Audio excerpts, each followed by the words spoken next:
شروع اللہ کا نام لے کر جو بڑا مہربان نہایت رحم والا ہے۔ اے پیغمبر صلی اللہ علیہ وآلہ وسلم، مسلمانوں سے کہہ دو کہ جب اپنی بیویوں کو طلاق دینے لگو تو ان کی عدت کو پیش نظر رکھ کر طلاق دو اور عدت کا شمار رکھو، اور اللہ سے جو تمہارا پروردگار ہے ڈرو۔ نہ تو تم ہی ان کو ایام عدت میں ان کے گھروں سے نکالو اور نہ وہ خود ہی نکلیں، ہاں اگر وہ کھلی بے حیائی کریں تو اور بات ہے، اور یہ اللہ کی حدیں ہیں، اور جو اللہ کی حدوں سے تجاوز کرے گا وہ اپنے آپ پر ظلم کرے گا۔ اے طلاق دینے والے، تجھے کیا معلوم شاید اللہ اس کے بعد رجعت کی کوئی سبیل پیدا کر دے۔ پھر جب وہ اپنی میعاد یعنی عدت ختم ہونے کے قریب پہنچ جائیں تو یا تو ان کو اچھی طرح سے زوجیت میں رہنے دو یا اچھی طرح سے علیحدہ کر دو، اور اپنے میں سے 2 منصف مردوں کو گواہ کر لو، اور اے گواہو اللہ کے لیے درست گواہی دینا۔ ان باتوں سے اس شخص کو نصیحت کی جاتی ہے جو اللہ پر اور روز آخرت پر ایمان رکھتا ہے، اور جو کوئی اللہ سے ڈرے گا وہ اس کے لیے رنج و غم سے نجات کی صورت پیدا کر دے گا، اور اس کو ایسی جگہ سے رزق دے گا جہاں سے اس کو وہم و گمان بھی نہ ہو، اور جو اللہ پر بھروسہ رکھے گا تو وہ اس کے لیے کافی ہوگا۔ اللہ اپنے کام کو جو وہ کرنا چاہتا ہے پورا کر دیتا ہے۔ اللہ نے ہر چیز کا اندازہ مقرر کر رکھا ہے۔ اور تمہاری طلاق والی بیویاں جو حیض سے نا امید ہو چکی ہوں، اگر تم کو ان کی عدت کے بارے میں شبہ ہو تو ان کی عدت 3 مہینے ہے، اور جن کو ابھی حیض نہیں آنے لگا ان کی عدت بھی یہی ہے۔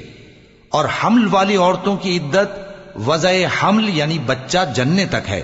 اور جو اللہ سے ڈرے گا اللہ اس کے کام میں سہولت پیدا کر دے گا۔ یہ اللہ کا حکم ہے جو اس نے تم پر نازل کیا ہے، اور جو اللہ سے ڈرے گا وہ اس سے اس کے گناہ دور کر دے گا اور اسے اجر عظیم بخشے گا۔ طلاق والی عورتوں کو ایام عدت میں اپنی حیثیت کے مطابق وہیں رکھو جہاں خود رہتے ہو، اور ان کو تنگ کرنے کے لیے تکلیف نہ دو، اور اگر وہ حمل سے ہوں تو بچہ پیدا ہونے تک ان کا خرچ دیتے رہو، پھر اگر وہ بچے کو تمہارے کہنے سے دودھ پلائیں تو ان کو ان کی اجرت دے دو، اور بچے کے بارے میں پسندیدہ طریق سے موافقت رکھو، اور اگر باہم ضد اور نا اتفاقی کرو گے تو بچے کو اس کے باپ کے کہنے سے کوئی اور عورت دودھ پلائے گی۔ صاحب وسعت کو اپنی وسعت کے مطابق خرچ کرنا چاہیے، اور جس کے رزق میں تنگی ہو جتنا اللہ نے اس کو دیا ہے وہ اس کے موافق خرچ کرے۔ اللہ کسی کو زیر بار نہیں کرتا مگر اسی کے لحاظ سے جتنا اس کو دیا ہے، اور اللہ ان قریب تنگی کے بعد آسانی کر دے گا۔ اور بہت سی بستیوں کے رہنے والوں نے اپنے پروردگار اور اس کے پیغمبروں کے احکام سے سرکشی کی تو ہم نے ان کو سخت حساب میں پکڑ لیا، اور ان پر ایسا عذاب نازل کیا جو نہ دیکھا تھا نہ سنا، سو انہوں نے اپنے کاموں کی سزا کا مزہ چکھ لیا، اور ان کا انجام نقصان ہی تو تھا۔ اللہ نے ان کے لیے سخت عذاب تیار کر رکھا ہے، تو اے عقل والو جو ایمان لائے ہو اللہ سے ڈرو۔